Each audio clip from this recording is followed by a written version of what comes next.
이번 시간에는 우리 교재 283쪽이네요. 해능의 두 개송에 있는 부분을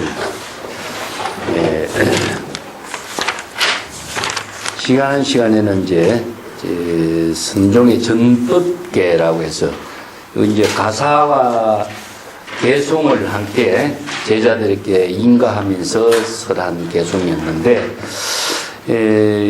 도난본 육교당령에만 해능이 두 개의 개송을 더 첨가하고 있습니다. 그래서 이 개송을 같이 한번 볼게요. 능대사은 여등청오작 이송하라. 취달마화상 송의 여미인 어차 이차송 수행 필상 견성하리라. 제1송말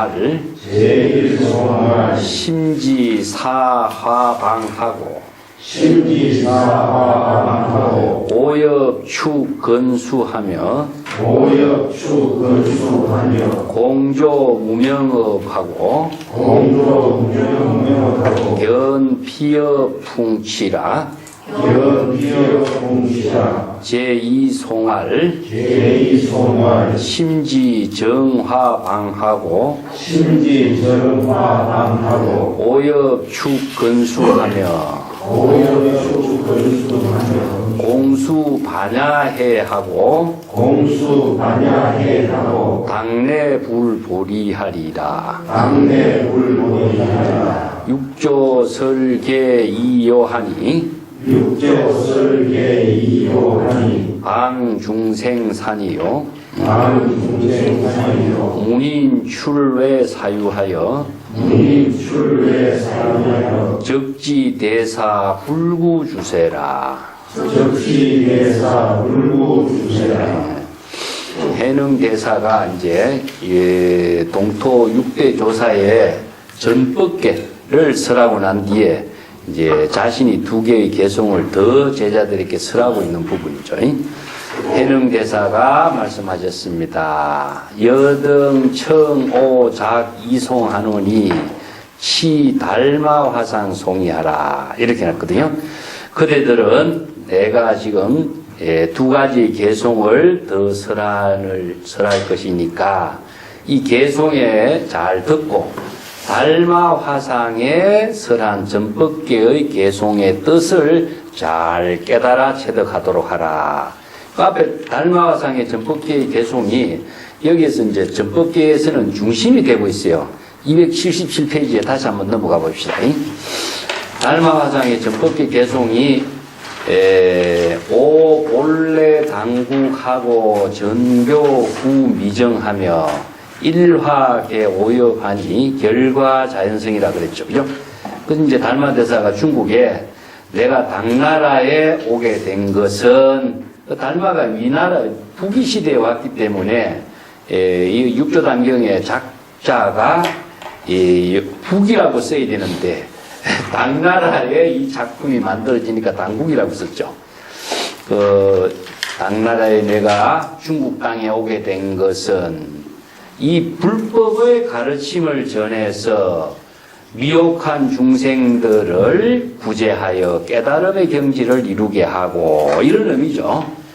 그리고 일화계오엽이요. 일화라고 하는 것은 이제 하나의 꽃이 핀 것을 말하는데 모든 생명의 그 정수를 꽃에다 비유했기 때문에 일화는 깨달음과 같습니다. 깨달음의 경지를 이루면은 그 꽃이 이파리가 5개가 열리게 되리라. 그렇게 되면은 꽃이 피고 열매가 이루어지는 것은 자연스럽게 이루어지는 것이다. 이게 애언적이거든요. 그래서 달마가 이 법을 중국에 전해서 중생을 구제하는 법을 설했으니까 1대, 2대, 3대, 4대, 5대, 6대까지 지냈으니까 이제 육조 해능의 시대에 이르게 된 거죠. 그래서 육조 해능이 두 개의 개송을 설하게 된 것도 이 달마의 개송의 의미가 중국 땅에 이 불법을 전해서 육조 해능의 시대까지 이르렀으니까 결과가 자연스럽게 이제 뿌리를 내려서 결과를 이루게 된 그 시절 인연이 도래되었다. 이런 달마대사의 개송의 뜻을 잘 이해하도록 이제 설하고 있는 거죠. 달마대사가 설한 전법계의 개송의 뜻을 잘 이해하도록 하라. 그대들 미혹한 사람은 그대들이 미혹한 이제 아니까 불법의 그 가르침을 받고 깨달음을 이루지 못한 사람은 이 개송에 의거해서 수행을 하게 된다면은 반드시 자기의 본성을 깨달아서 부처의 경지를 이루게 되리라.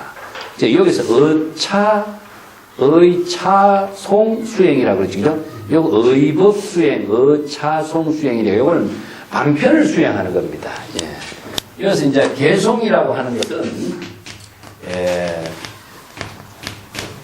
방편 법문을 설한 거거든요. 방편의 지혜를 이루게 하는 방편 법문을 개송으로 읊은 겁니다. 그렇기 때문에 이 개송에 의거해서 수행을 하라 하는 것은 의법 수행과 같습니다. 그래서 의법 수행이라고 하는 말이나 방편 수행이라고 하는 말은 같습니다. 그래서 불교의 모든 수행은 지혜를 체득하는 수행은 방편 법문을 수행해야 되거든요. 그래서 방편 법문은 정법을 설한 수행이기 때문에 이 개송도 바로 법을 개송으로 읊은 거거든요. 그래서 개송에 의거해서 수행을 하는 것이나 이 개송에서 설한 가르침의 법문에 의거해서 수행을 할 때에 반드시 정법 수행이 됩니다. 정법 수행이라고 하는 것이 이제 불교에서 정확하게 이제 정법 수행이라고 하는 것은 여법 수행과 같거든요. 똑같은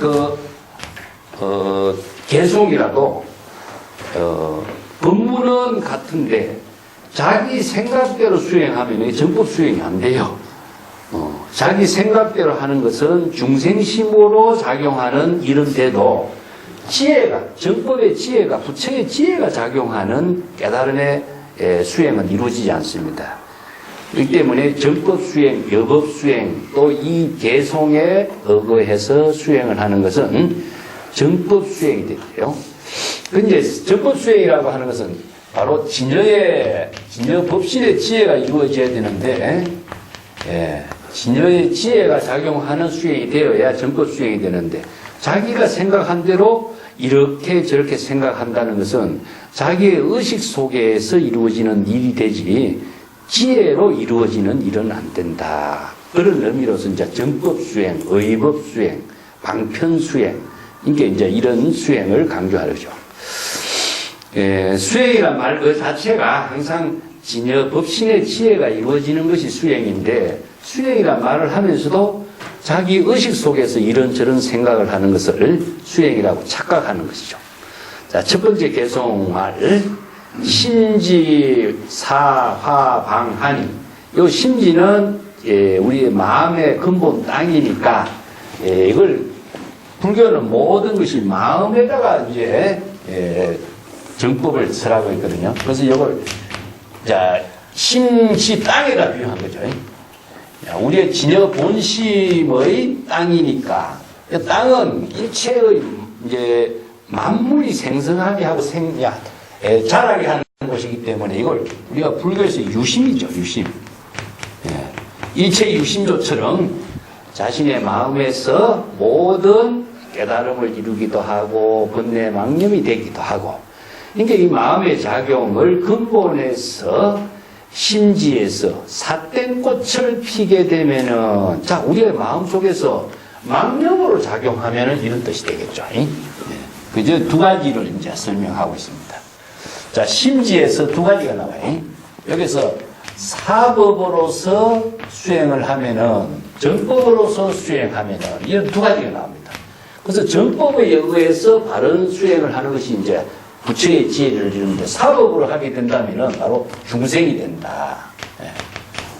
중생이 업을 짓는 일로서 이루어지고, 정법으로서 수행하면은 부처가 되고, 바로 지혜와 자비의 공덕을 이루게 된다. 이런 이제 내용이죠. 그래서 정법 수행을 강조하고자 이런 개송을 두 개의 개송을 이렇게 설하고 있습니다. 자, 첫 번째는 심지에 삿된 꽃을 피면은 삿된 꽃을 핀다는 것은 바로 중생이 자의식으로 망념으로서 자기 생각으로서 이렇쿵 저렇쿵 불법을 공부하는 것처럼 하지만은 삿된 번뇌 망념의 꽃을 피우게 되는 것이죠.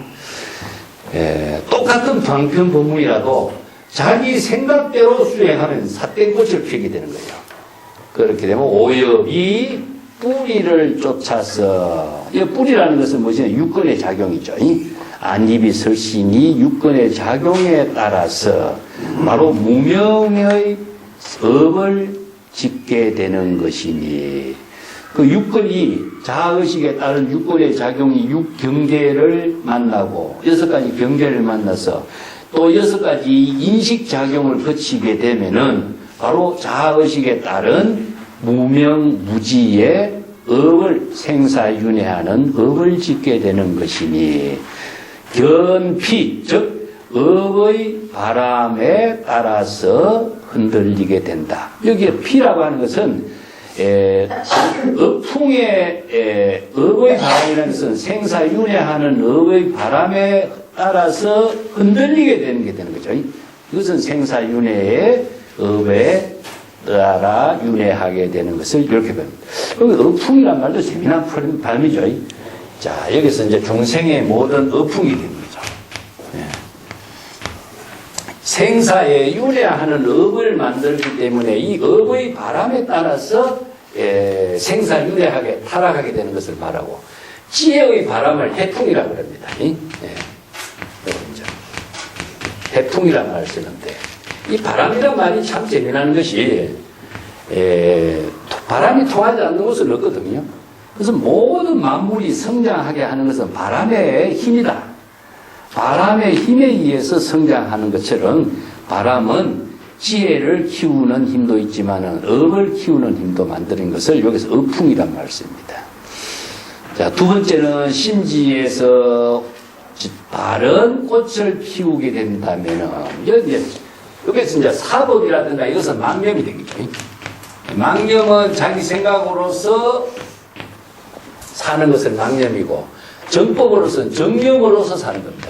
그래서 정념의 사유와 망념의 사유에 따라서 우리의 마음의 작용이 중생이 업을 짓는 일이 되기도 하고 정념의 사유를 하면은 바로 정법의 꽃을 피우게 되죠. 그 정법의 꽃을 이제 바로 불교에서 이야기하는 법화라든가 연화라든가 이런 말씀입니다. 예. 우리가 법화라고 하는 것은 모범연화경에서 이제 법화란 말을 쓰는데 이 법이라고 하는 것은 바로 여법하게 청정하게 지혜와 자비의 꽃을 피우는 거예요. 그게 지혜와 자비를 중생의 번뇌 망념에 오염되지 않고 지혜와 자비의 꽃이 피는 것을 비교해서 이제 흰 연꽃에다 비유하는 거죠. 그래서 묘법연화경 할 적에 미묘하고 불가사의하게 정법의 꽃을 법화경에서는 연꽃에다 비유하는 거죠. 그래서 진흙탕에 피지만은 진흙탕에 물들지 않는 꽃이다. 그래서 법화, 그래서 연꽃을 묘법연화경이라고 합니다. 그 심지에서 정념으로 여법 수행하면은 정법의 꽃을 피우게 되고 그 다섯 잎이 뿌리를 쫓아서 이루어질 때에 모두 함께 반야의 지혜를 수행함으로, 그래서 반야의 지혜를 닦는다 하는 것은 바로 정법의 사유하고 여법 수행하는 일이 모두가 반야의 지혜를 수행함으로 해서 당내의 불보리를 이루게 되리라. 그래서 수행과 불보리, 부처의 깨달음의 경지를 이루는 것하고 수행하고 이것은 동시입니다. 이제 수행해서 깨달음을 이룬다가 아니고 수행과 깨달음은 동시에 이루어져요. 그래서 이제 우리가 발심 수행함과 동시에 정각을 이루는 겁니다. 이제 수행해서 깨달음을 이룬다 하는 것을 따로따로 구분해 본다면은 이게 시간적인 문제가 생겨요.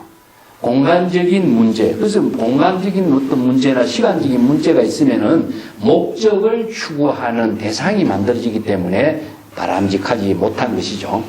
그래서 여기서 함께 반야의 지혜를 이루는 수행이 곧 당내 부처, 깨달음의 부처를 이루는 경지다. 여기서 당내라고 하는 것은 미래가 아니고, 이제 우리가 당내 하생 미륵 존불이라는 말을 쓰거든요. 그럼 우리가 이제 당내 하생 미륵 존불이 미래의 부처님 태어날 것이라고 생각하는데, 당내는 지금 그대로입니다. 지금 그대로. 열의 당내예요. 열의 당내. 예. 자, 그래서 이제 수행과 정, 깨달음이랍니다. 깨달음. 요거는 불이다, 불이. 불이라고 하는 것은 동시라는 뜻입니다. 동시. 예. 자, 요걸 이제 초발심이 정각이다. 초발심시 정각이죠. 시는 동시를 말합니다.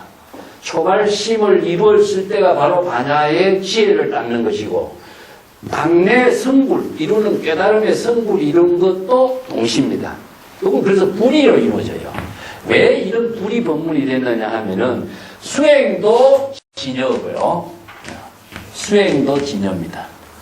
깨달음도 진여이기 때문에 그렇습니다. 그래서 불교는 불이 법문을 진여의 지혜로 이루는 거죠. 그래서 진여의 지혜로 수행하고 진여의 지혜로서 이루어진 깨달음은 진여의 지혜로서 이루어지는 수행이기 때문에 바로 수행과 깨달음이 동시에 이루어집니다. 그래서 여기서 이제 당내라고 하는 말을 써요. 당내에 성불이 됐다 하니까 이걸 단순히 미래로 보면 안 됩니다. 자, 그러면 열의 난, 당내는 무엇이냐? 같습니다. 우리가 지금 바로 수행하는 부처의 지혜가 열애고, 당내는 수행을 통해서 이루어진 깨달음이기 때문에 이건 같은 거예요. 그렇기 때문에 열애나 당내는 같은 거예요. 이것을 미래로 보면은 바로 시간적인 변화가 있는 것이 되면은 이거는 또 대상의 목적이 되기 때문에 맞지 않습니다. 불이법문에서 어긋나게 되죠. 그래서 만약에 함께 반야의 지혜를 수행함과 동시에 당내 곧 그대로 이룬 겁니다. 곧 그대로 부처의 깨달음을 이루게 되리라. 이걸 이제 다른 개성으로 붙인다면 초발심이 정각이요, 시각과 본각은 같은 것이요, 수행과 깨달음은 같은 것이요, 전부 다 불이법문으로 이루어진 것을 이렇게 개성으로 표요. 그래서 많은 경전의 글자들을 여기에서 당내 하생 미륵 존불 이렇게 보니까 아우 미래세의 미륵에 부처님이 출현할 것이다 이렇게 보죠. 그런 것은 없습니다. 바로 지금 수행했을 때에 자신이 미륵불이 되고 자신이 관세음 보살이 되는 것이지, 관세음 보살이나 미륵을 미래에 두고 미래의 미륵이 출세할 때까지 기다린다, 그런 것은 당내라고 하는 말을 잘못 이해한 거죠. 항상 불이법문으로 이루어지고 있는 수행을 여기서 개송을 봤어요. 그때 심지에서 바른 사유로서 정법의 꽃을 피우면은 다섯 잎이 뿌리로 따라서 시절인연과 함께 이루어지고, 반야의 지혜를 수행함과 동시에 곧 당내 즉시 부처의 깨달음을 이루게 되리라. 자, 첫 번째는 사법으로 수행하는 중생이 되고, 두 번째 개성은 정법으로 수행했을 때 부처를 이루는 경지다. 자, 육조 설계 이요하고 방중생산하니 문인 출에 사유하여 적지 대사 불구주세라. 육조 해능 대사가 앞에서 이제 육조해 달마로부터 육조해까지 이르는 전법계 개성을 다 설에 마치고 대중들은 모두 다 흩어지도록 했습니다. 모인 대중들이 각자 법회 장소에서 흩어지는 것을 말합니다. 그리고 문인들이 이 법회 장소에서 나와서 각자 사유를 어떻게 했느냐 하면은 육조 해능대사가 이 세계에 오래 머물지 못할 것이라고 머물지 못할 것이라는 사실을 각자 알게 되었다. 이런 생각들을 모두 다 하게 되었다. 이제 해능이 입적하기 얼마 안 남았다는 것을 이제 문인들도 예측을 하게 되었다 하는 이야기죠. 자, 53단을 한번 넘어가겠습니다. 53단에는요, 이제 동토의 전등설인데, 인도의 그 서가모니 부처님의 정법이 어떻게 전래되었는가, 이게 선종의 전등설이라고 합니다. 우리가 전등록이라고 하는 책은 전법의 역사를 기록한 사실을 이제 역사적으로 기록한 것인데, 여기 중국인들이 갖고 있는 혈맥 사상의 토대를 두고 있어요. 인도에서는 이런 것이 그렇게 역사적인 기록이 그렇게 많이 없어요. 근데 중국인들은 이 역사 사마천의 사기를 대표로 하듯이 역사적인 기록을 굉장히 중요시 하거든요. 여기도 전등이라고 하는 것은 등불을 전했다, 그런 의미를 두고 있습니다. 먼저 전등의 의미부터 조금 제가 이야기하겠습니다. 여기 수심 안에 이제 초가 있어요. 이 초가. 자, 초가 있고 촛불이 있는데, 등이라고 하는 것은 불을 말하거든요. 근데 등불을 전한다, 이런 뜻입니다. 등불을 전하는데, 초라고 하는 것은 이게 타고 없어지는 거잖아요. 그죠? 근데 이 불은 어떻습니까? 똑같죠.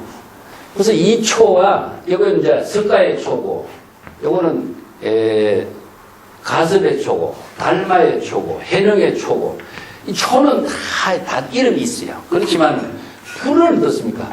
똑같죠. 그렇기 때문에 이 불을 밝히는 것은 무엇이냐 하면은 광명의 의미를 두고 있습니다. 이 빛을 비치는 거죠.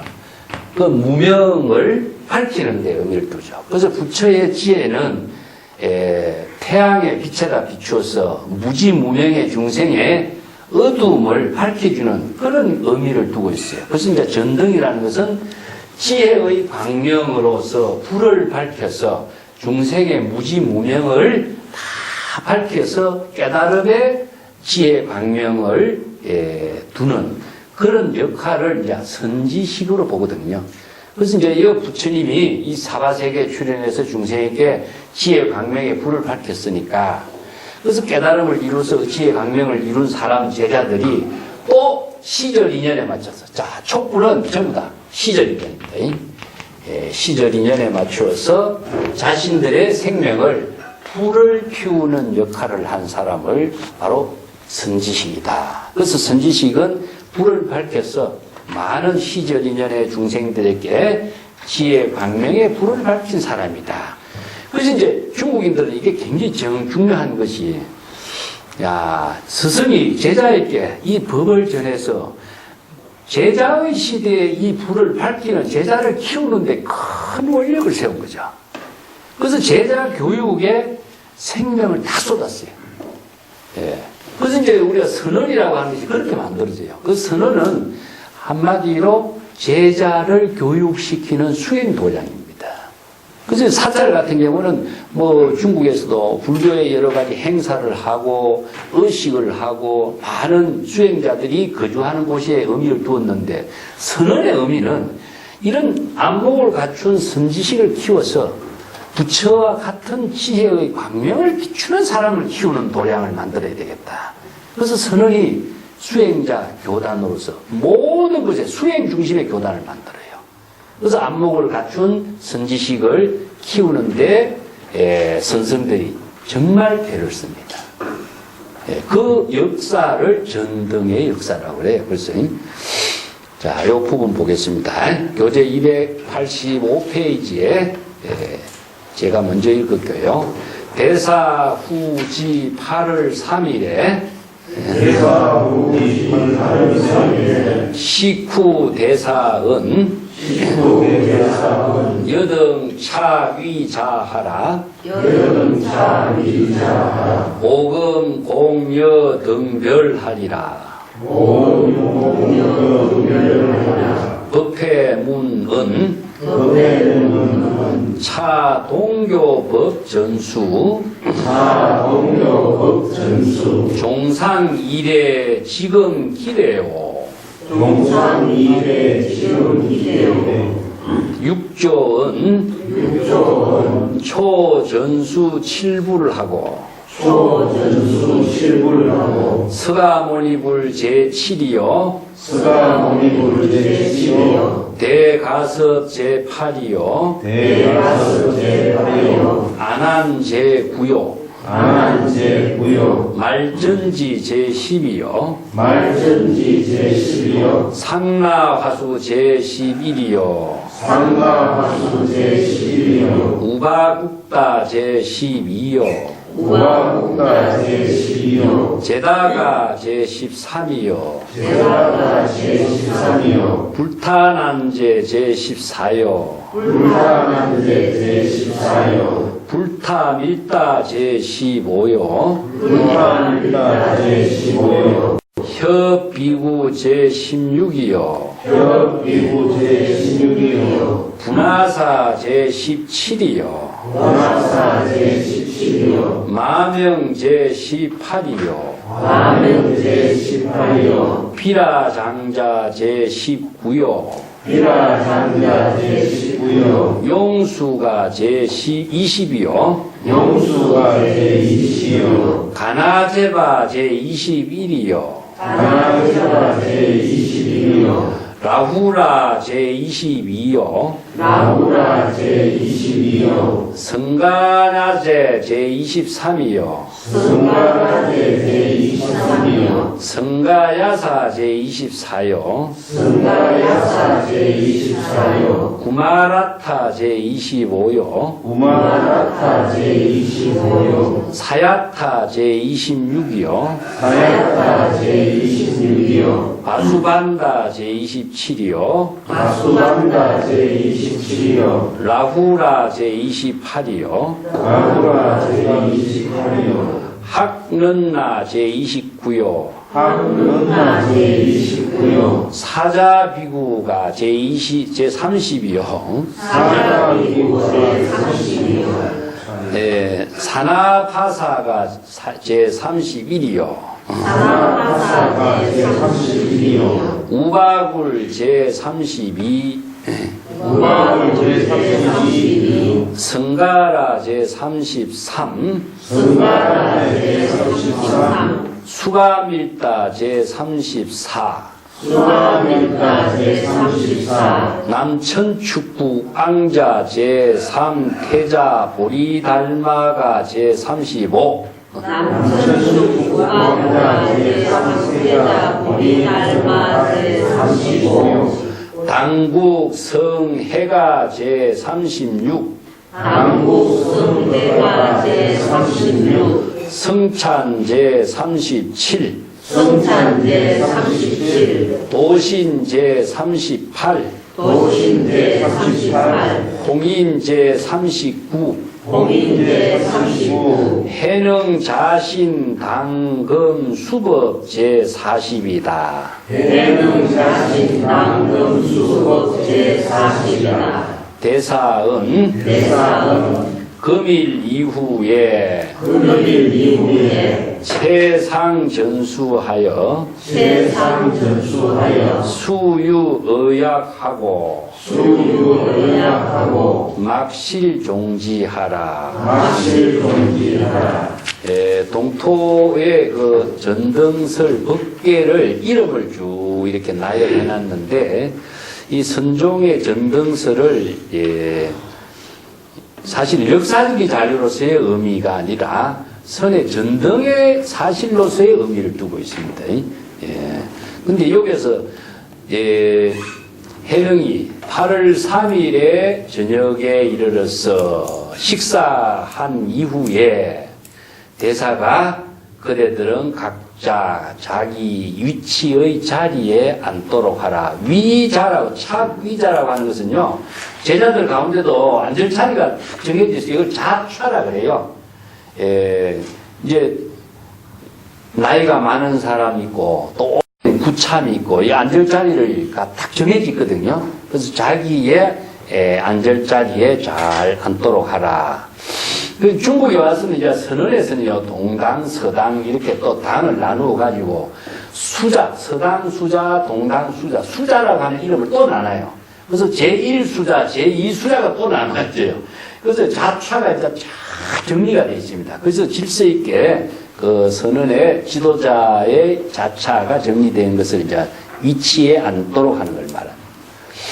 오금 내가 지금 그대들과 더불어서 이별을 하고자 한다. 이제 자신이 8월 3일 날 이제 입적한다고 그랬죠. 그죠? 8월 3일 날 입적하기 전에 이제 하는 말이죠. 그때 법회가 질문을 했습니다. 여기 스님이 쭉 설법해 주신 남종 동교의 법문이 전수된 게 된 것은 지금까지 옛날부터, 종상은 옛날부터입니다. 옛날부터 이래로 지금까지 몇 대가 되고 있습니까? 쭉 옛날부터 지금까지 몇 대를 이어서 이 남종 동교의 법문이 전수되어 내려왔습니까? 이 질문한 거죠. 자, 여기서 선종의 전등의 역사를 밝히기 위해서 이 질문을 이제 한 겁니다. 그래서 육조 해능대사가 이제 자신이 달마대사의 법을 중국에서는 6대째 받았지만은 달마대사가 중국에서는, 인도에서는 서가모니 부처님의 법을 받았고, 서가모니 부처님의 법을 받기 전에 서가모니 부처님은 또 과거 7불의 법을 이어받았다. 자, 이 과거 7불에서부터 서가모니 부처님부터 서천의 28조, 동토의 6조까지의 전등 법통서를 여기서 40대를 설하고 있어요. 그래서 40대의 전등의 역사를 계보를 설하고 있는데, 서가모니 부처님이 또 불교에서는 첫 교주라고 나왔는데, 서가모니 부처님 이전에도 과거 7불이 나옵니다. 그 한 장 더 넘기시면은 286페이지에 과거 7불 이야기가, 요 이름은 안 밝혔습니다만은 다른 자료에 이제 과거 7불 이야기가 나옵니다. 자, 7불에 대한 그 해설을 내가 조금 써놨어요. 선종의 전등 법통설은 서가모니 부처님부터 비롯되고 있는데, 과거 7불의 전등을 최초로 언급한 자료가 도낭본 6조단경입니다. 근데 6조단경에서는 처음에 7불의 전수를 받아서 서가모니 부처님은 제7조라고 기록을 하고 있을 뿐 7불에 대한 이름을 안 밝히고 있어요. 그래서 7불에 대한 이름을 밝히고 있는 자료는 조당집이라고 하는 자료에 처음 밝히고 있습니다. 자, 거기에 보면은 제 첫 번째 부처님이 비바시불이에요. 그래서 이제 최초의 부처의 이름으로 등장하는 부처가 비바시불. 두 번째는 시기불. 세 번째는 비사부불. 네 번째는 구류손불. 다섯 번째는 가섭불. 여섯 번째는 구나한모니불. 일곱 번째가 서가모니불이에요. 이걸 이제 과거 7불이라고 합니다. 그래서 과거 7불의 법을 개성한 사람이 서가모니불이고, 그러면 서가모니 부처는 현재 사바세계에서 현법의 법을 설하는 부처가 최초죠. 그죠? 그래서 과거불, 현법불이에요. 그래서 서가모니 부처님부터 이제 인도에서 가섭존자에게 불법을 전했고, 안한존자, 그 가섭은 안한에게 전한 거죠. 그죠? 여기서 이제 서가모니 분이 가섭에게 전하고, 가섭은 안한에게 전하고, 그렇게 해서 서천의 28대 조사가 전등을 각각 전해 내려온 선의 역사, 동교법의 전등의 역사가 여기에 설해지고 있는 겁니다.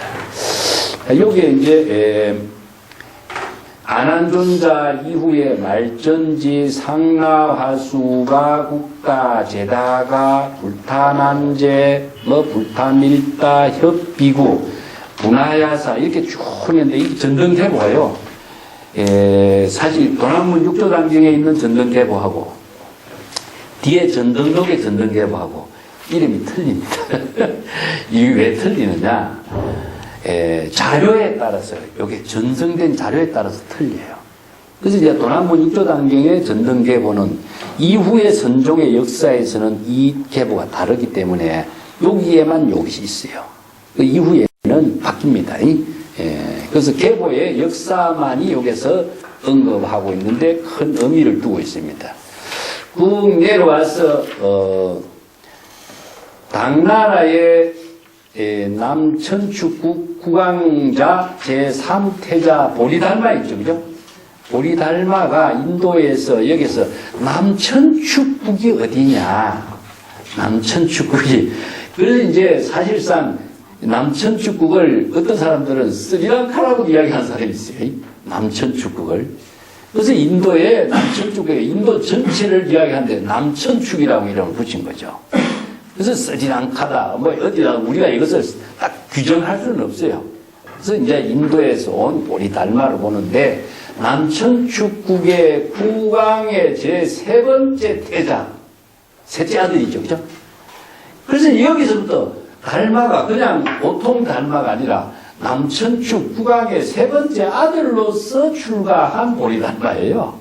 자, 서가모니 부처님이 가비라국의 왕자로서 출가했죠, 그죠?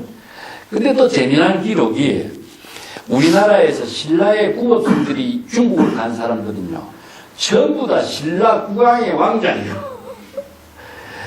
이렇게 기록하는 사람이 어떤 신분적인 의미를 강조하기 위해서 꼭 이런 말을 명칭을 한 것 같아요. 그래서 달마도 보통 유행성이 아니고 선종에 등장하는 조사의 달마는 남천축 국왕의 3번째 왕자로서 출생한 보리달마. 이런 명칭을 붙인 것은 아마 서가모니 부처님이 왕자로 출생해서 출가한 것에다가 의미를 연결시켜서 이렇게 경강부회한 걸 봅니다.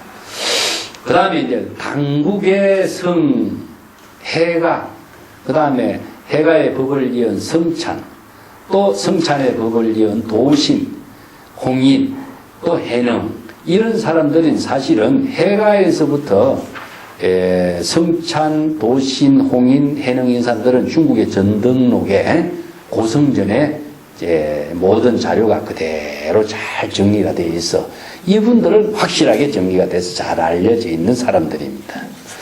자, 이렇게 해서 육조 해능의 시대까지 40번째 전등의 역사를 거쳐서 동교의 법이 전래됐다는 사실을 밝히고 있고, 자, 대사은 금일 이후에 최상전수, 서로가 스승이 제자에게, 최상전수라는 것은 스승이 제자에게 법을 전수하는 것을 최상전수라 그럽니다. 이 채자라고 하는 것은 우체국 할 때 채자예요.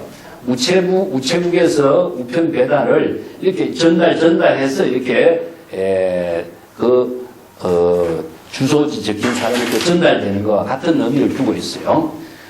최상전수하여 반드시 의약이라는 것은요, 여법하게 그런 의미입니다. 여법하게, 정법대로 정확하게 바로 이심전심으로 불법을 전해야 된다. 함부로 전하지 마라. 정법을 깨달아서 부처의 지혜를 이루도록 여법하게 정법을 제시하고 정법을 깨달은 사람을 법을 전하도록 하는 거예요. 이게 의약이에요.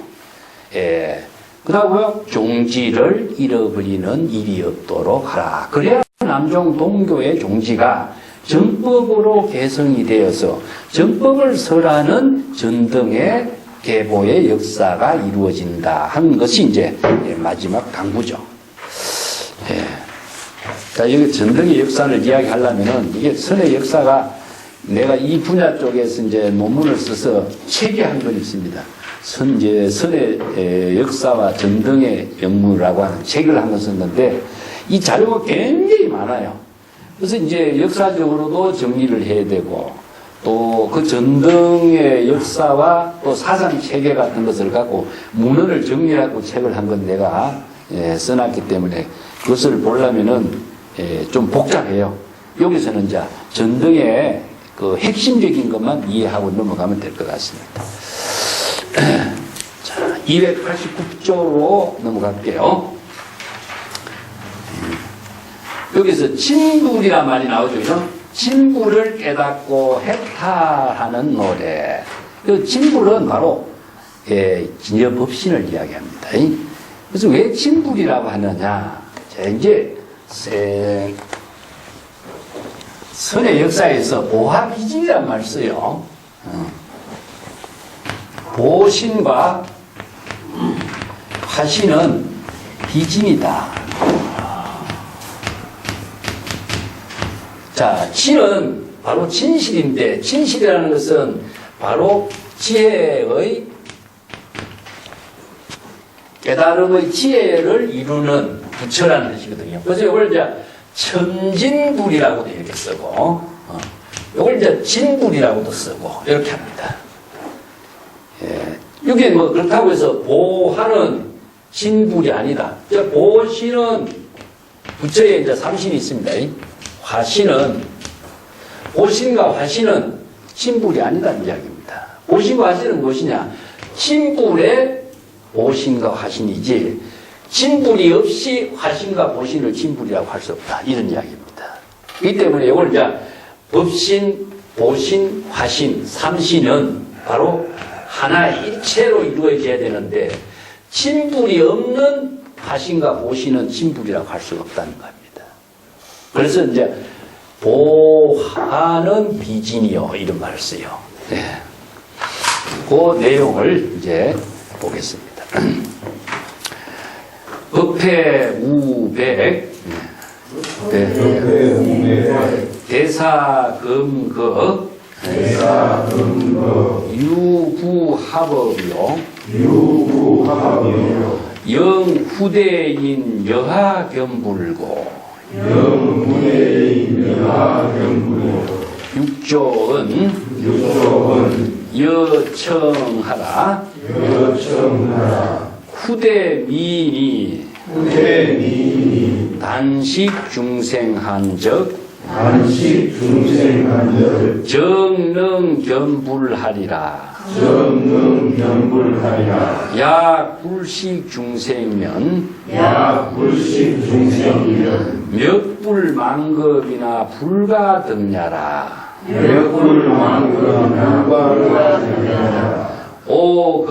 오금교여 식중생겸불하리니 갱유겸불진 해탈송하리라.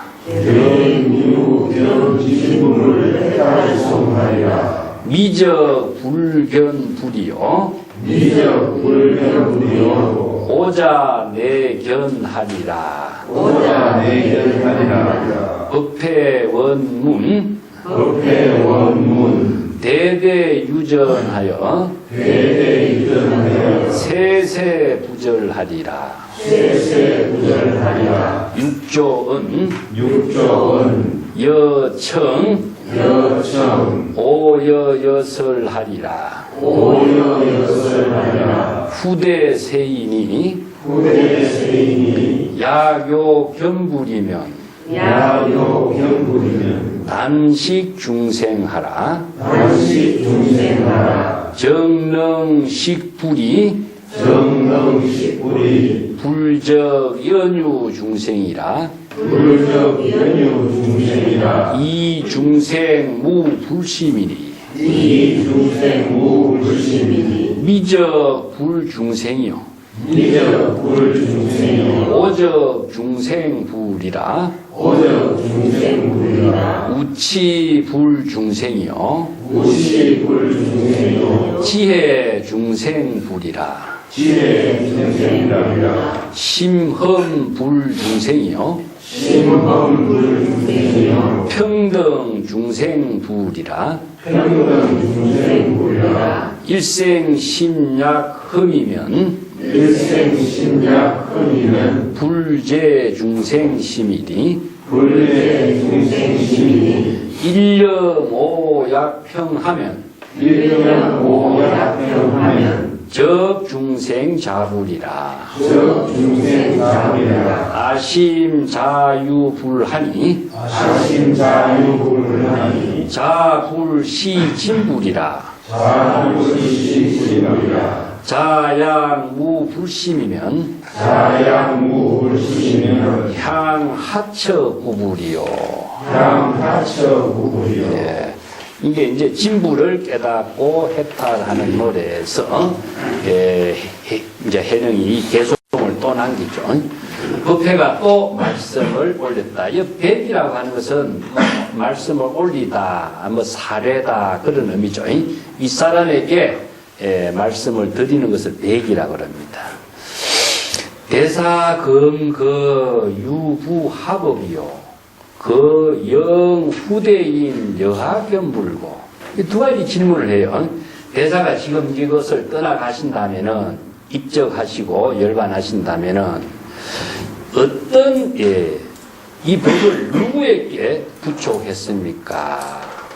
어떻게 이 법을 부촉해서 남겼습니까? 그리고 후대의 사람들로 하여금 어떻게 해야 참된 부처의 지혜를 깨달아 체득할 수가 있겠습니까? 법을 부촉해서 설하고 있는 부분하고 후대 사람들이 이 법을 부촉한 법을 통해서 어떻게 깨달아서 부처의 지혜를 이루어야 될 것인가, 이런 이제 질문을 하고 있습니다. 그래서 대사은 여청 그대는 자세히 들어라. 후대에 내가 죽고 난 이후에 이런 의미죠. 또 아니면 미래세에 뭐 경전 같은 데는 부처님이 입적한 이후 500세 이후에 이런 표현을 하는데 항상 후대의 사람들에게 이 유촉의 의미가 있거든요. 후대의 사람들이 어리석은 사람은 어리석은 중생들은 이런 말이죠. 미라고 하는 것은 중생을 말하고 있습니다. 그럼 미라고 하는 말이 참된 의미는 방향을 모른다는 뜻이거든요. 그래서 방향을 모르기 때문에 어디로 나아가야 될지 모른다, 이런 의미인데, 그 방향을 알게 된다면은 자신이 가야 갈 길을 할 길을 분명하게 알 수 있는 것이고, 방향을 모르는 사람은 어디로 어떻게 가야 될지 모르기 때문에 이제 길을 잃어버린 자다. 그래서 이제 미인이란 말을 씁니다. 단식 중생한 적 능히 스스로 견불하리라. 여기서 중요한 말이요. 단식 중생 적능 견불입니다. 이걸 이제 6조 단계에서 우리가 공부했을 적에 식심견성이란 말을 이렇게 바꿔놨어요. 참선 수행이라든가 불법 수행에서 발심 수행하려 한 말을 6조 단계에서는 식심견성이라고 했거든요. 식심견성입니다. 자, 식심견성은 뭐가 연결돼요? 견성, 성불과 연결돼요. 여기서는 이걸 줄인 겁니다. 견성, 성불을 줄여가지고 식심견성이란 말을 했어요. 그럼 식심은 무엇이냐? 여기서는 망심을 안는다, 망심을. 여기서는 중생이란 말을 써놨어요. 중생심을. 중생심을 알게 되면은 본성을 깨닫게 되는 겁니다. 자, 이걸 다른 말로 한다면 환경에서는 초발심이죠, 그죠? 초발심시 변성정각이란 말이죠. 변성정각. 자, 이 경전에 법문하고 선의 의록에 법문하고, 자, 내용은 똑같은데 방편의 언어가 바뀌었어요.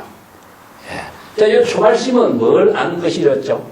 바로 중생의 번뇌 망념을 자각하는 거라고 했죠. 번뇌 망념을 보고 망념을 자각하는 것이 초발심이었습니다. 그래서 번뇌 망념을 알려면 어떻게 하죠? 자, 불지견이 있어야 된다. 그래서 법화경에서 불지견을 구족해야 식심이 이루어집니다. 이걸 이제 선에서는 정법의 안목이라고 해요. 정법의 안목이다.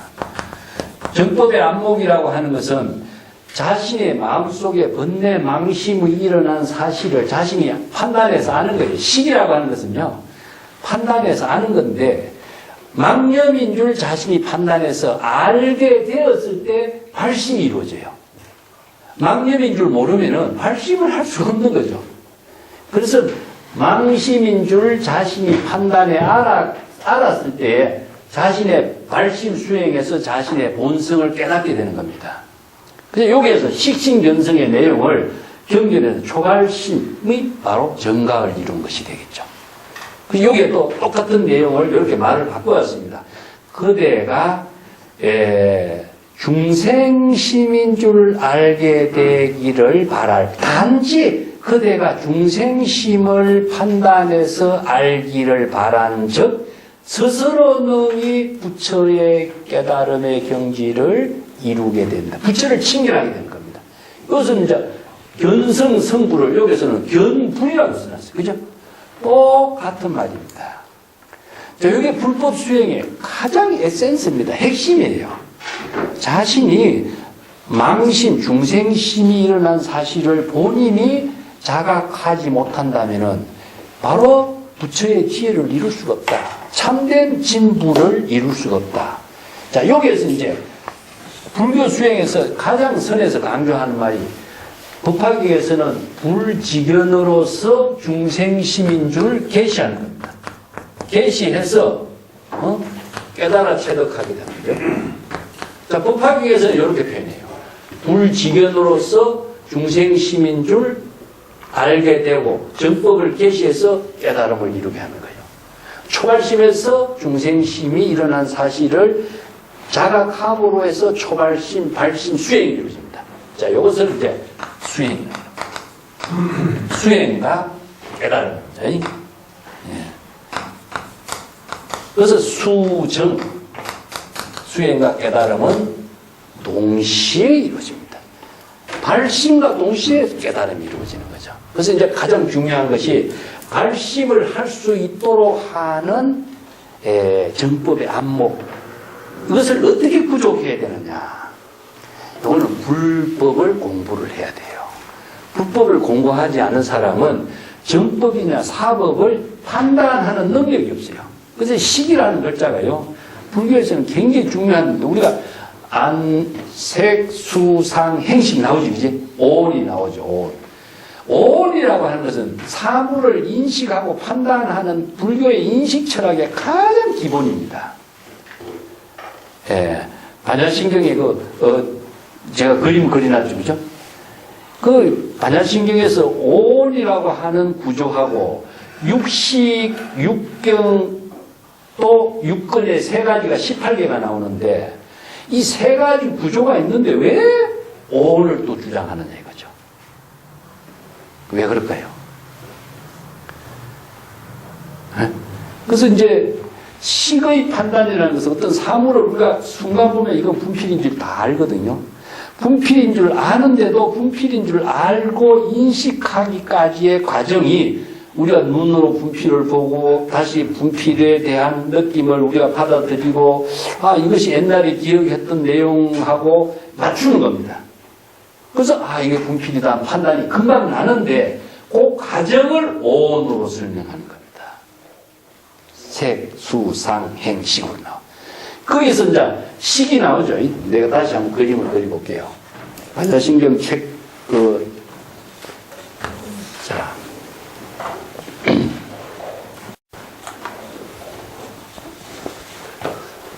요거만큼 지울게. 자, 꽃이 있습니다. 꽃이 있는데, 꽃을 우리가 색이라고 해요, 색이라고. 우리가 눈으로 꽃을 보고 있는 겁니다. 그래서 눈에서 사물을 보는 것은 뭐냐 하면은, 눈으로서 사물을 보는 것이 바로 눈, 색, 안건이 색이라는 대상 경계를 보는 거죠. 봄으로 해서 인식되는 세계가 눈에 빛의 파장이 들어오는 것을 감수작용이라고 해요. 색, 수, 사물이 색이고 사물에 대한 인식의 작용이 이루어진 것을 이것은 수상행식은 인식작용의 과정을 내가지고 나와요.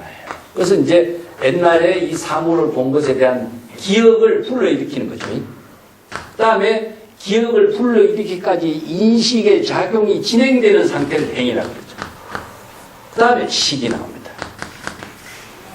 자, 식의 의미는 두 가지가 쪼개서 옛날에 기억했던 내용하고 지금 사물을 보는 내용하고가 두 가지를 합쳐서 맞추는 겁니다. 맞추어서 판단이 일어나요. 여기에서 시계 판단이 나오기 때문에 사물을 인식하는 과정, 눈으로 우리가 보고 아는 거, 귀로 들어서 아는 거, 아니면은 혀로서 맛을 아는 거, 모든 인식은 이런 오의 형태에서 이루어지고 있어요.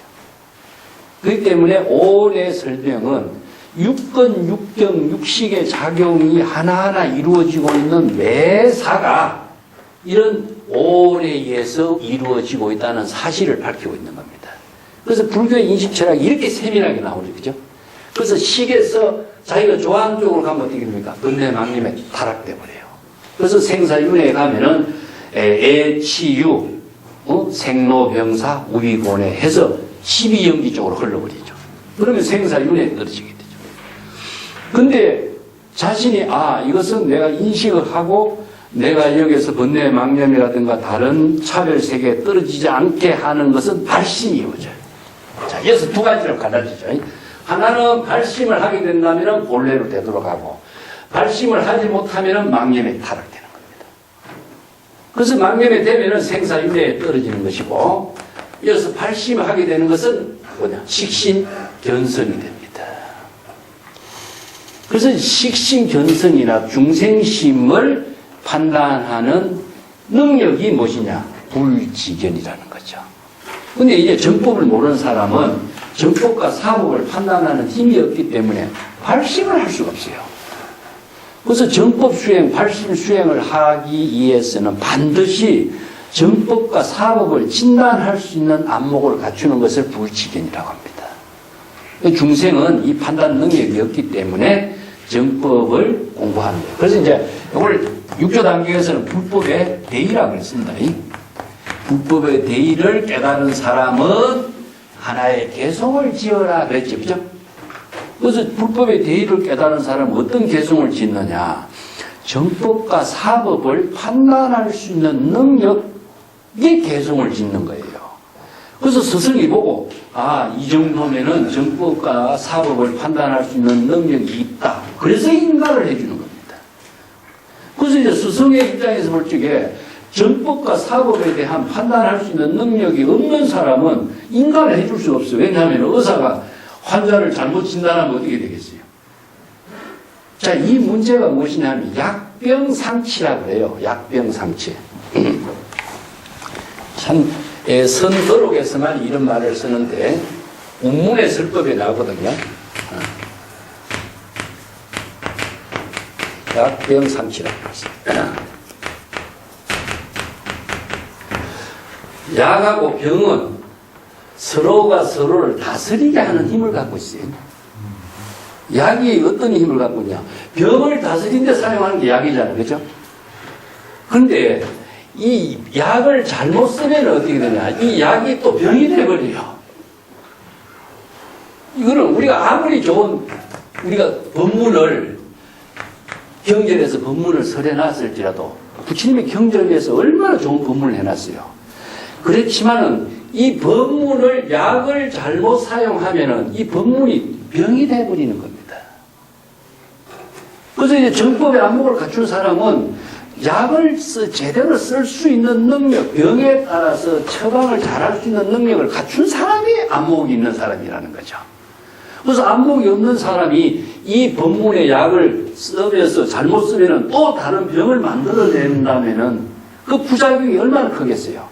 그래서 정법의 안목은 이 법문, 부처님이 설한 법문이 수없이 좋은 법문이 있지만 이 법문을 잘 쓸 수 있는 능력을 갖추었느냐 하는 거예요.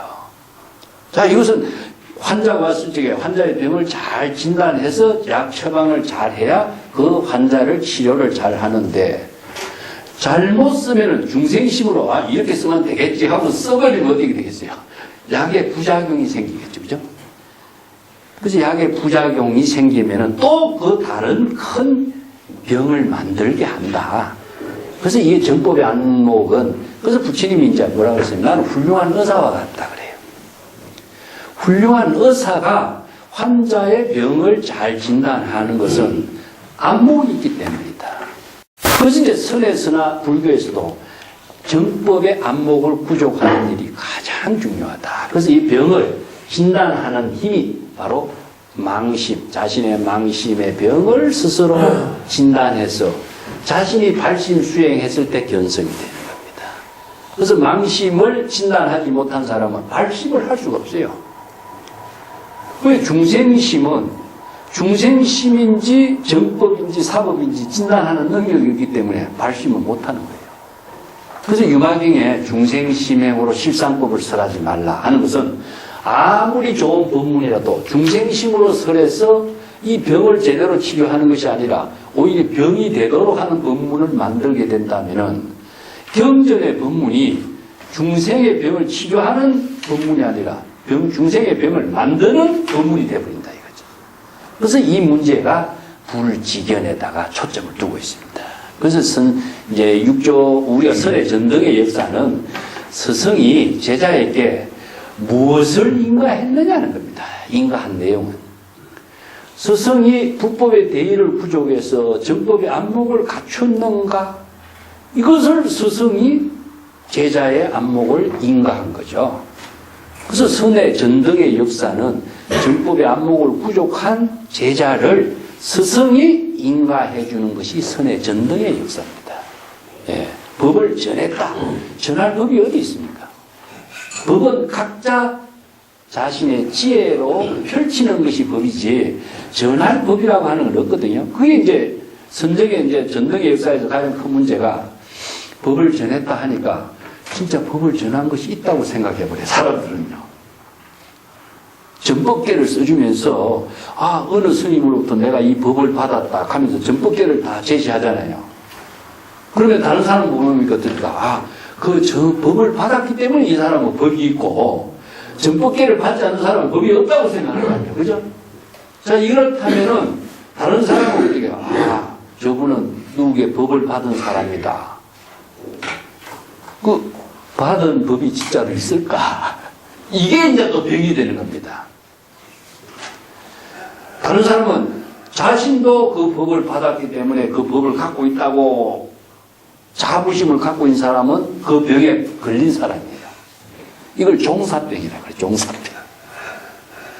법을 전했다 하니까 법이 있다고 생각하는 것은 뭡니까? 바로 이 약을 잘못 쓰는 겁니다. 잘못 이해해서 약이 병이 되어버리는 문제가 되는 거죠.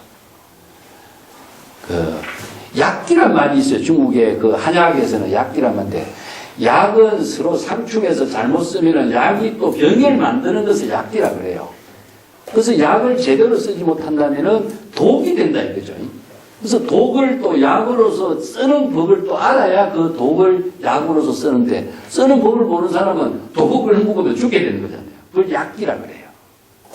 그래서 경전의 법문도 중생의 병을 치료하기 위해서 이 법을 설했지만은 정법으로 설하고 정법으로 써야만이 이 약으로서 효과가 있는 것이지, 이걸 잘못 쓰면은 병을 만든다. 그래서 이걸 범약이라 그래요.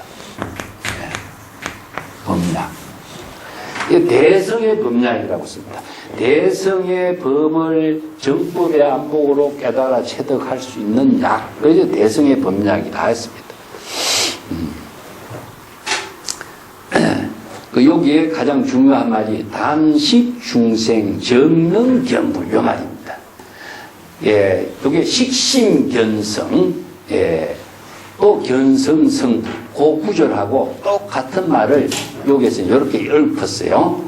다만 스스로 자신의 마음속에 중생심을 잘 판단하도록 하라. 중생심을 스스로 판단할 수 있으면은 스스로 부처의 지혜를 깨달아 체득하게 되리라. 여기 견은 친견하다. 이 친견이라는 것은 자신의 부처의 지혜를 이루는 경지를 깨닫게 되는 것을 친견이라고 해요. 이게 친견은 불이가 된 거거든요. 부처의 지혜를 이루는 것은 초발심과 정각이 불이가 된 것을 친견이 되는 거죠. 그래서 부처의 지혜를 이루는 경지를 친견 이루게 되리라. 요 구절에 줄을 꺼놓고 식심견성하고 같이 이해를 하시기 바랍니다. 약불식 중생이면은 몇불 만급 불가득이야. 요건 이제 부차적인 설명입니다. 만약에 마음속에 일어나는 중생심을 스스로 알지 못하고 판단하지 못하면은 부처가 되고자 부처를 찾아도 만급 아무리 오랜 세월을 부처를 찾고 수행한들 부처의 경지를 깨달아 체득할 수가 없다. 자, 부처를 마음 밖에서 대상에서 추구한들 부처는 찾을 수가 없다는 거죠. 그래서 불가득이라는 것은 그러한 경지를 이룰 수가 없다는 겁니다. 그 과거심 불가득, 현재심 불가득, 미래심 불가득. 과거심이 어디 있고 미래심이 어디 있고 현재심이 어디 있느냐. 있지도 않는 마음, 과거, 현재, 미래의 마음을 찾으려고 하니까 얻을 수가 없는 거죠. 그죠? 그것은 뭐냐? 환상이거든요. 마음의 작용이라는 것은 예, 물거품이 한번 일어났다가 없어지는 것과 같은데 그것을 대상으로 어떻게 찾겠어요? 그것을 찾으려고 하는 것 자체가 허망된 거기 때문에 이것은 미혹 속에서 미혹을 추구하고 있는 걸 중생이라고 그래요. 자, 여기에도 자, 부처를 마음 밖에서 부처를 찾아 헤맨들 아무리 오랜 세월이 지난들 부처의 깨달음의 경지를 이룰 수가 없게 되리라. 이게 이제 마음 밖에서 도를 구하는 자는 외도다 이런 말씀입니다. 그래서 마음이라는 것은 궁극적으로 뭐냐? 마음속에 번뇌, 망념이 일어난 그 가운데서 망념을 자각하는 것이 부처인 것이지 부처가 어디 있다고 생각하고 부처를 구하려고 하는 것 자체가 이게 허망된 것이죠. 그래서 이런 법문을 바르게 잘 음미하고 사유해서 정법의 안목을 구족했을 때에 스스로 식심견성을 이루게 되리라. 그래서 식심견성이란 말이 이제 육조 단계에서 견성성부를 이루게 하는 핵심의 법문입니다. 견성성부를 이루게 하는 핵심 법문을 식심견성이라고 했어요. 요 구절인데 나중에 이제 중국의 조사선의 시대에 오면요, 이걸 좀 바꿔요. 여기 염기적각으로 바꿉니다. 염기적각. 좌선이라고 하는 이제 자선 수행의 요체에서 염기적각이요 각기적실이란 말씀입니다.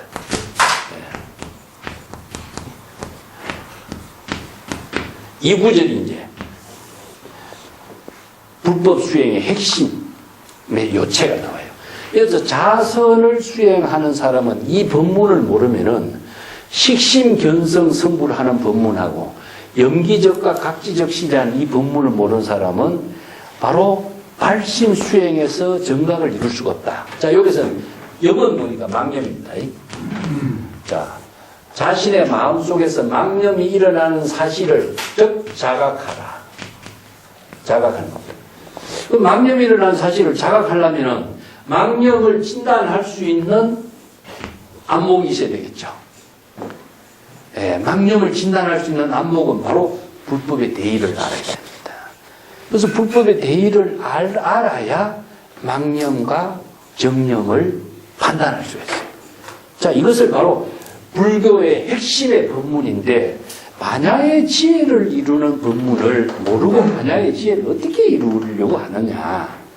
그래서 반야의 지혜를 이루고 불법의 대의를 이루려고 하고 정법의 안목을 갖추는 것이 불법 수행에 자신이 생사해탈하게 하는 가장 기본이다. 그 기본을 모르고 어떻게 수행을 하느냐. 망심이 일어나는 것, 망념이 일어난 것을 바로 부처의 지견으로 자각하라. 이런 말이죠. 이게 염기적각이고. 자, 망념을 자각하는 겁니다. 이게 이제 망념이에요. 망념을 갈짓자로 여기서는 지시대명사로 씁니다. 망념이 일어난 사실을 자각한 적 실. 망념은 다 소멸돼요. 자각함과 동시에 망념은 소멸돼요. 망념을 없애려고 하면 망념은 없어지지 않아요. 그러니까 망념을 비우고 망념을 없애고 이런 말을 많이 하는데 그것은 수행법을 몰라서 하는 말입니다. 여법 수행과 정법 수행은 자각과 발심 수행에 의해서 망념을 비우게 되는 것이지 망념을 비우려고 하고 망념을 없애려고 하면은 망념은 없애지지가 않아요. 그래서 발심 수행에 의해서만이 없어지는 거예요. 그래서 망념을 없애려고 하지 마라. 망념을 자각할 때 망념은 소멸되는 것이다. 그래서 불교의 선은 자각의 종교입니다. 그래서 이 법문이 바로 자선 수행의 기본 요체로서 정의를 하대요. 그래서 좌선이라고 하는 책이 당대에 이제 만들어지는데 조사선에서는 육조단경에서는 여러 가지 법문을 해놨죠. 그죠? 이것을 한마디로 정리한 것이 염기적과 각지적실입니다. 저거 적어 놓으세요. 염기적과 각지적실 저거 하나만 딱 적어 놓고 자선 수행하면 돼요. 자선 수행은 저거 하나만이면 충분해요.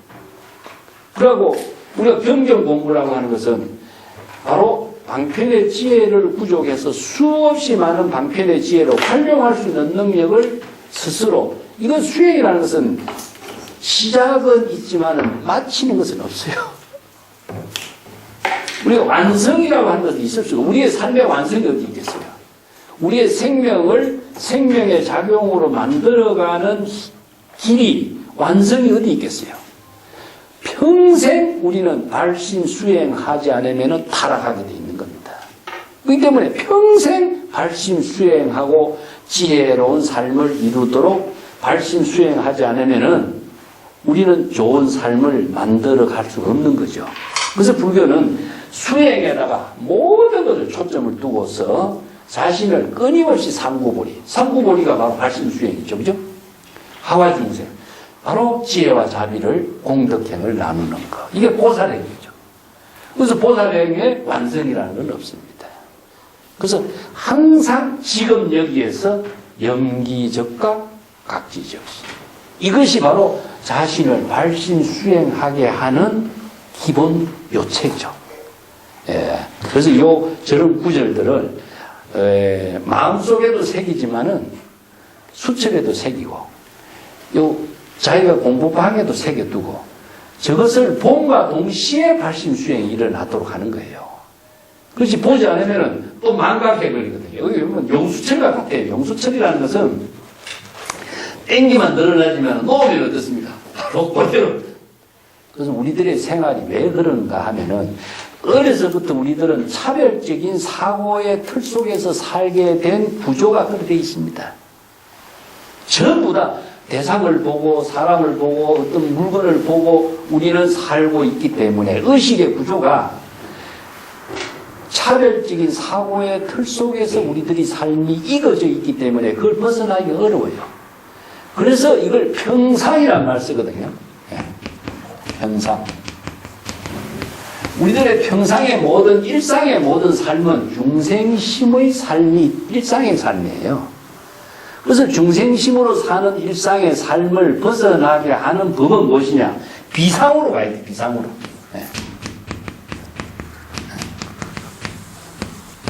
요걸 이제 비도라고 합니다, 비도.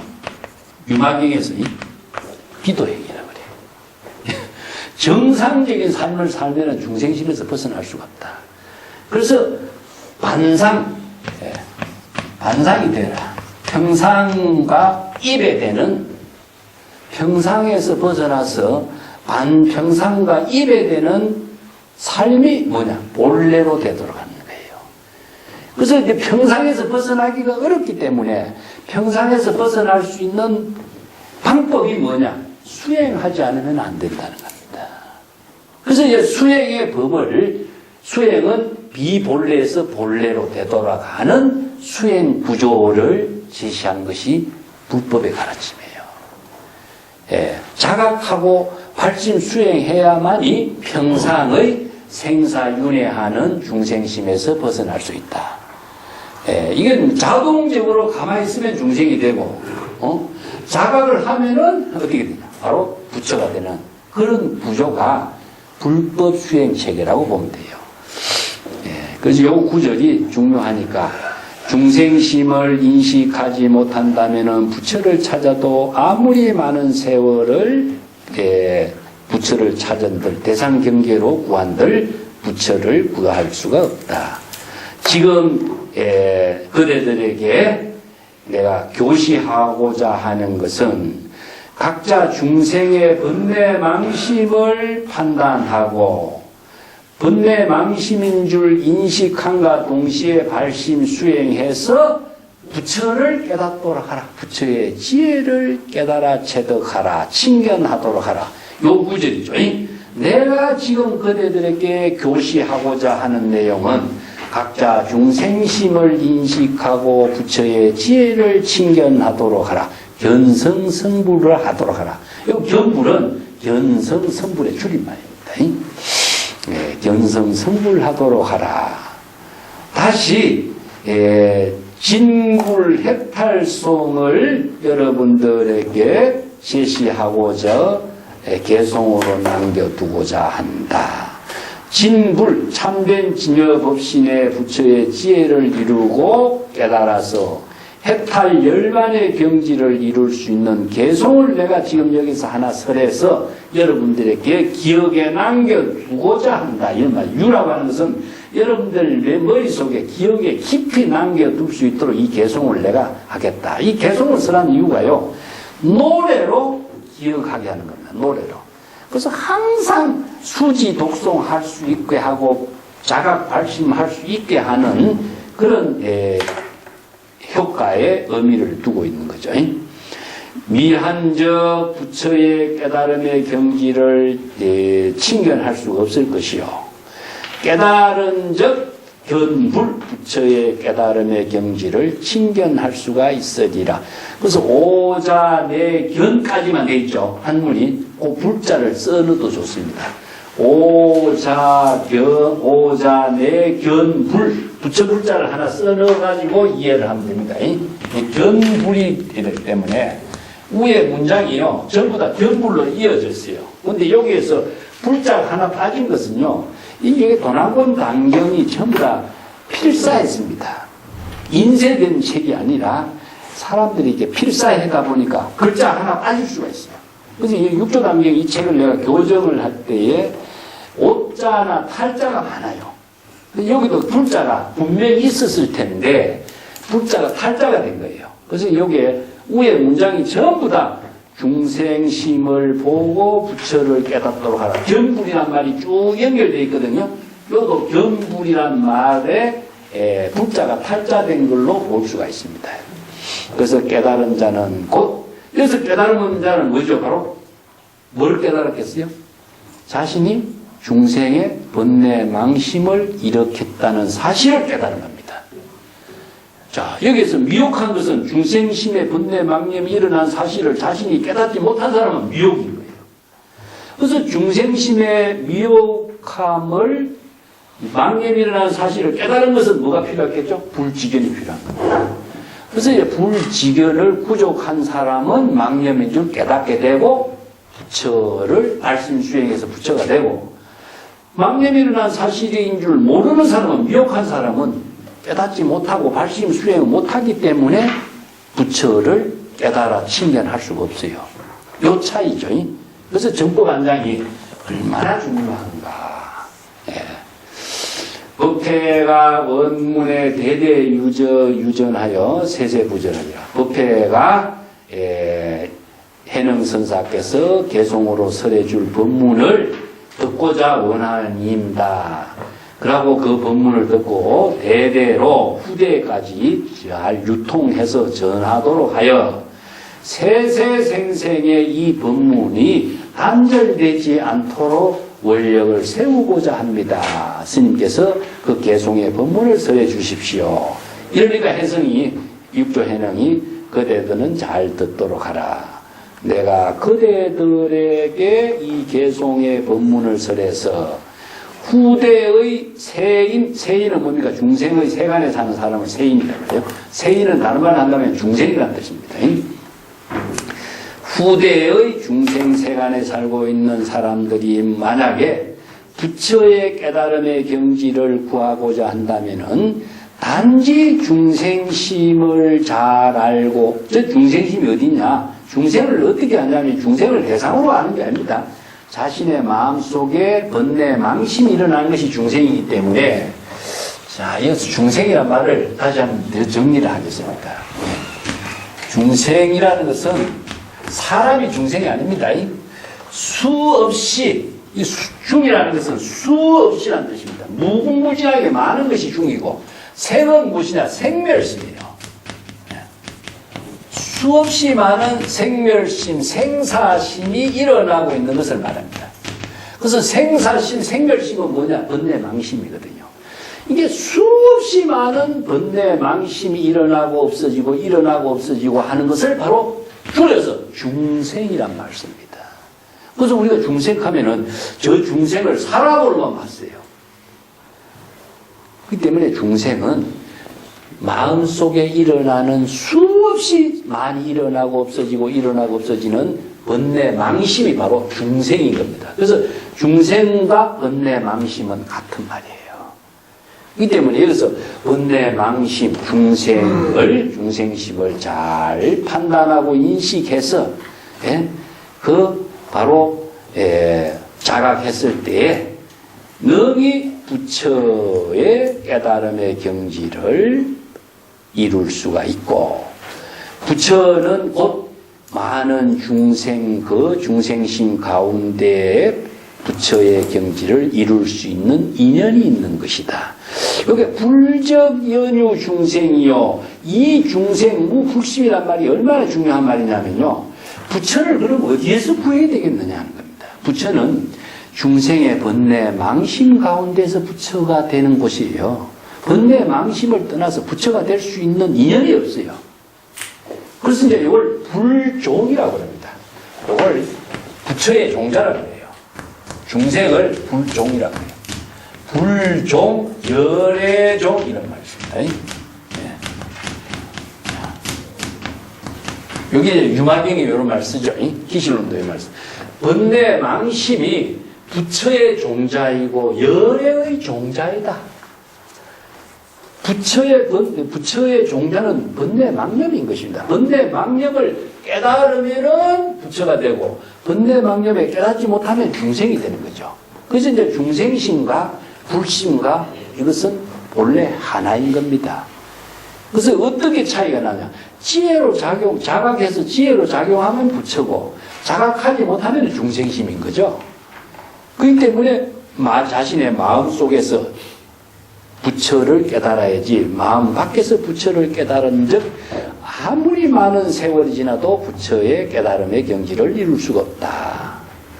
자, 요 구절도 줄을 째놓으세요. 부처라고 하는 것은 중생의 번뇌 망념 가운데에 반영되어서 부처의 깨달음이 이루어지는 것이고, 중생의 번뇌 망념을 여의고서 부처의 마음을 깨달아 체득할 곳이 없는 것이다. 이런 말입니다. 궁극적으로 번뇌 망념은 따로 있는 것이 아니라 우리의 마음이요. 부처의 마음도 따로 있는 것이 아니라 우리의 마음입니다. 그래서 이제 정법의 지혜로 작용하는 것을 부처의 마음이라고 하고, 미혹한 중생의 생멸심으로 작용하는 것을 중생이라고 할 뿐이지, 중생의 마음, 부처의 마음이 달리 있는 것은 아니다. 그래서 이 법문이 바로 열애장 사상의 법문이라고 하는데, 자, 이게 이제 중국에서도 이 문제를 가지고요, 논쟁이 일어나요. 우리의 마음이 청정한데 번뇌 망념이 어디 있느냐? 청정한 망념 속에는 무명의 번뇌 망념이 없어야 될 거 아니냐는 거죠. 그죠? 그래 지당하잖아요.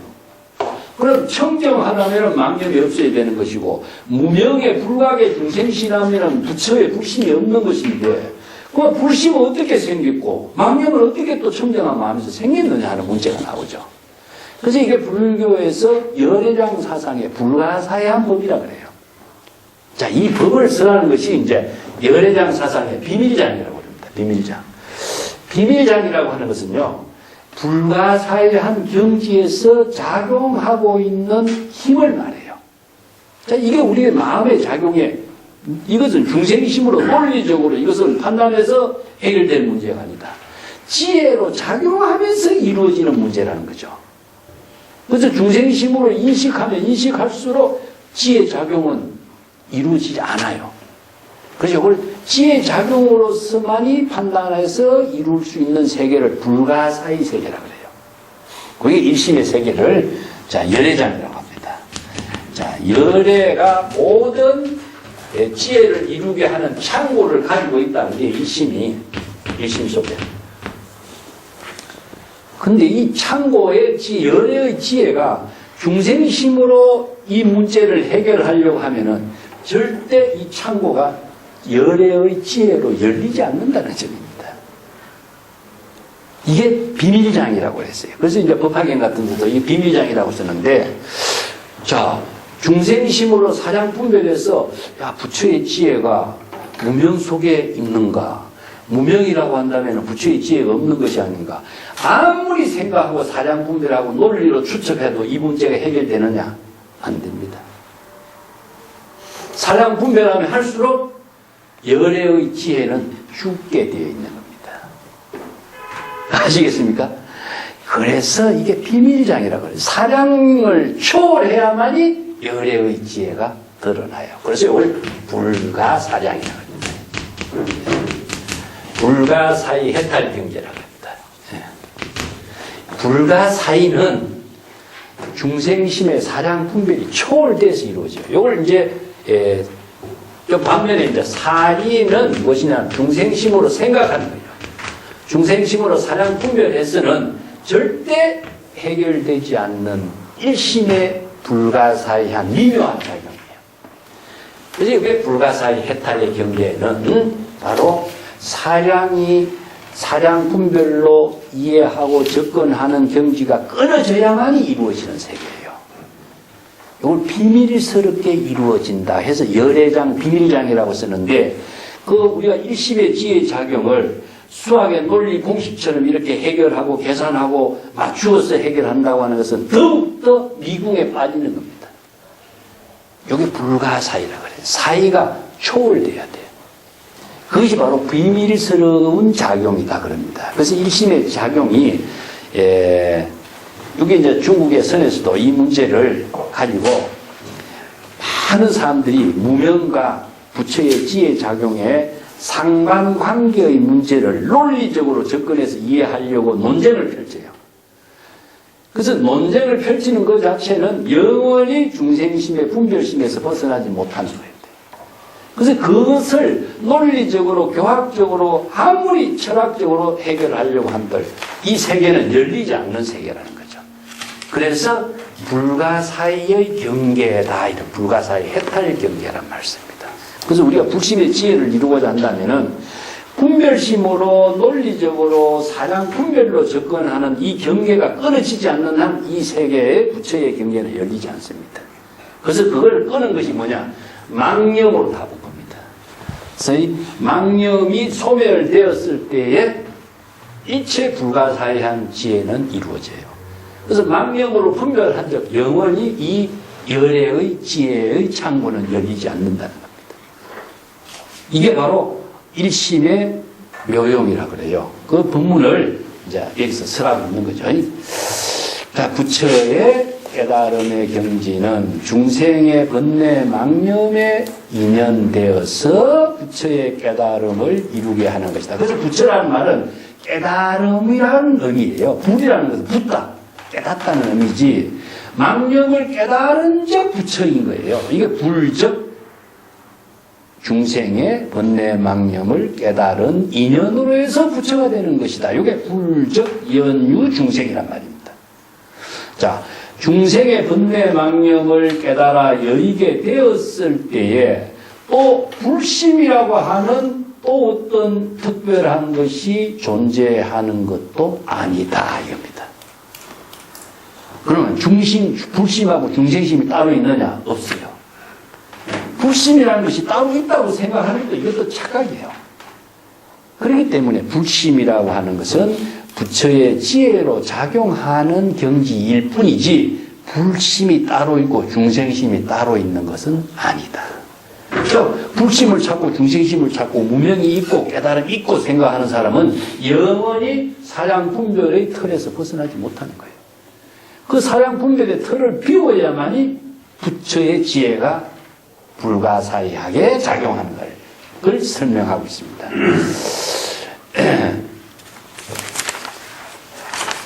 이 개송이 육조단경 앞에서 쭉 설한 본문이지만은요, 이것을 이제 정리해서 한두 마디로 다시 개송으로 남겨서 한 가지 명심하게 하기 위해서 이 개송을 다시 이렇게 정리하는 것이라고 이렇게 보면 됩니다.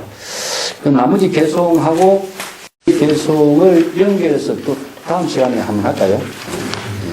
육조 단경이 이제 뒤에 부분은 중요한 내용이 오늘 개송하고 다음에 개송이 하나 더 있습니다. 개송이 더 있기 때문에 자성 진부의 해탈송이라는 이 부분이 또 중요한 개송이 있어요. 그래서 이제 육조 단경의 법문의 핵심은 이제 이 개송 두 개로서 거의 끝납니다. 제 생각으로서는 다음 시간쯤에는 종강해도 될 것 같아요. 얼마 지났나? 고맙습니다.